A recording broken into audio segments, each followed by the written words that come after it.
Determining the amount of shade you have is easy. Remember, morning sun is shade, could almost be considered heavy shade. Afternoon sun is sun, and almost could be considered full sun. But then we have something else that is filtered or bright shade, and that is where you see distinct shadows. Like around me, you'll see bright light and shady areas, and that changes on and off throughout the day. That is the best environment for my #1 favorite plant for the shade, Hosta. Hosta are great. They get huge, they get big. You also have some that might be 2 inches in height, but then you have some that could be as tall as 5 feet, and it might get as wide as almost 7 feet.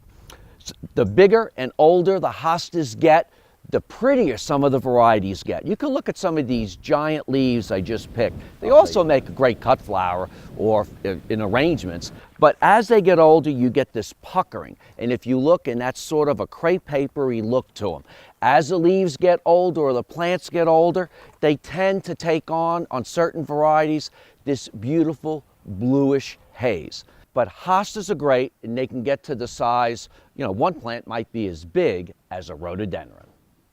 The fact that hosta, or some varieties, can get so big means they're economical because they cover a large area. And they also keep the weeds out. If you look at some of these hostas here, you can see how big they get, and you really don't see a lot of weeds in them. If by any chance you get a late spring frost or a hailstorm, you can go right in the garden and shear them back, or if the leaves don't look great, you can cut them back. One added advantage to hosta is that they have beautiful flowers.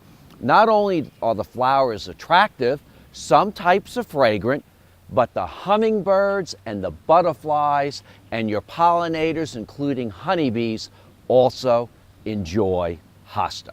Keep in mind you can plant anywhere from 3, 5, 7 in a group.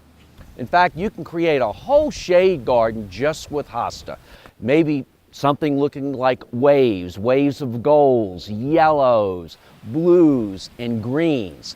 The larger the grouping, sometimes the more attractive your garden will be.